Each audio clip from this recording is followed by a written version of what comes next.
ओम गणेश हर हर महादेव। पहले तो आप सभी को आने वाली श्री महाशिवरात्रि की मेरी ओर से बहुत सारी शुभकामनाएं और आप सब स्वस्थ होंगे, कुशल मंगल होंगे, ऐसी मेरी अभिलाषा भी है। तो ज़रूर आज हम बात करने वाले हैं श्री महाशिवरात्रि के विषय में कि महाशिवरात्रि 15 तारीख को है या 16 तारीख को है।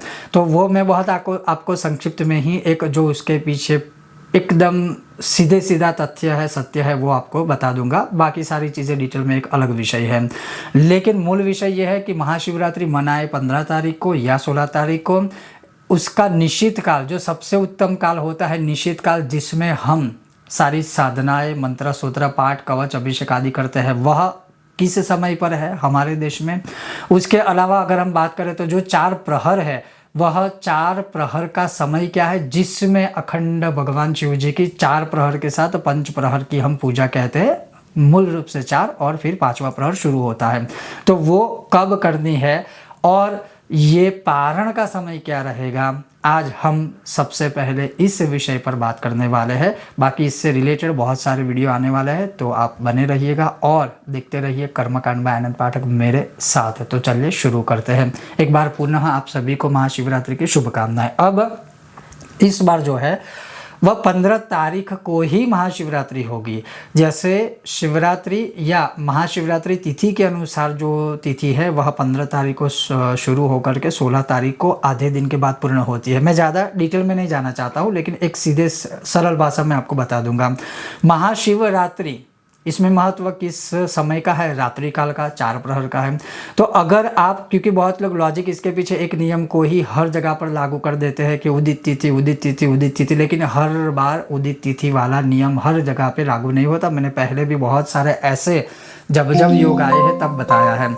अब यहाँ पर बात है शिवरात्रि की। अगर आप 16 तारीख की रात्रि को मनाओगे तो 16 तारीख को शाम के बाद तो जो शिवरात्रि तिथि है वो तो परिपूर्ण समाप्त हो जाती है। तो फिर 16 तारीख की रात्रि को शिवरात्रि कैसे मना सकते हैं, तो सीधा और सरल भाषा में ये समझिए कि 15 तारीख की जो रात्रि होगी वही महाशिवरात्रि कहलाएगी। भले ही 16 तारीख को उदित तिथि जो है वह शिवरात्रि वाली है, चतुर्दशी है। तो बस सीधे सीधा आपको ये सरल भाषा में समझ लीजिए। अब सबसे पहली बात कि जो शिवरात्रि है वो तो 15 तारीख को है। मैंने सरल भाषा में आपको समझाने की कोशिश की, क्योंकि ज्योतिषीय भाषा में जो है वो बहुत जल्द आपके सामने प्रस्तुत करूंगा मेरी तीसरी चैनल पर, तो वहाँ पर आप देख पाएंगे। अब बात है कि पारण का समय फिर कब होगा। तो 15 तारीख की जो रात्रि काल है वह शिवरात्रि वाली रात होगी। तो 16 तारीख को जो है पारण का समय सुबह 7:06 से लेकर के दोपहर के 3:45 के बीच का जो समय रहेगा वो पारण का समय रहेगा हमारे देश में। तो उसके बीच आप पारण खोल सकते हो या पारण कर सकते हो। अब सबसे बड़ा उत्तम समय जो निश्चित काल है वह कब है, तो जो निश्चित काल का समय है वह 15 तारीख की रात्रि को 16 तारीख की सुबह कह सकते हैं। कि रात्रि के 12:28 से लेकर के 25:18 अर्थात 1:18 के बीच का समय जो रहेगा वह निश्चित काल का जो सबसे उत्तम श्रेष्ठ समय रहता है वो ये है।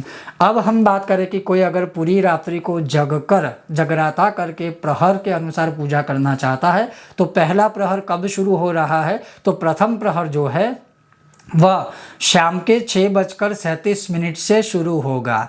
दूसरा जो प्रहर है वह रात्रि के 9:45 से शुरू होगा।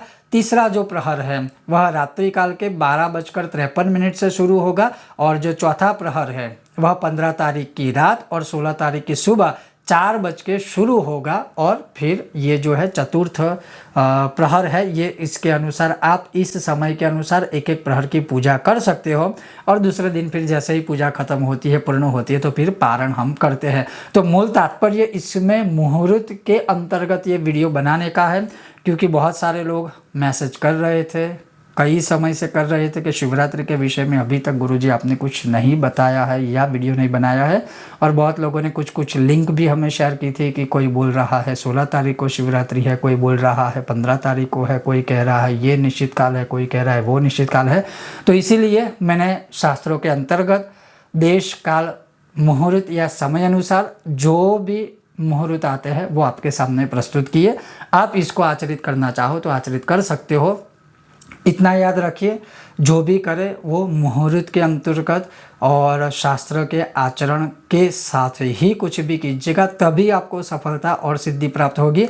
बहुत जल्द इसी से जुड़ा निश्चित काल में आप क्या कर सकते हो, या 4 या 5 प्रहर की पूजा में आप क्या करना चाहते हो या क्या कर सकते हो, या सबसे बड़ा उत्तम जो मंत्र और स्तोत्र है जो मनुष्यों के कष्टों को हरने वाला है, जो निश्चित काल में अवश्य मनुष्य को करना चाहिए, वो कौन से है, आने वाले विषय और वीडियो पर हम बात करेंगे। आपको अगर आज का यह विषय वीडियो पसंद आया हो, लाइक कीजिएगा, शेयर कीजिएगा, चैनल पर नए हो तो सब्सक्राइब कीजिएगा। बहुत जल्द मिलते हैं नए विषय वीडियो के साथ, तब तक आप देखते रहिए कर्मकांड बाय आनंद पाठक मेरे साथ। ओम गणेश, हर हर महादेव।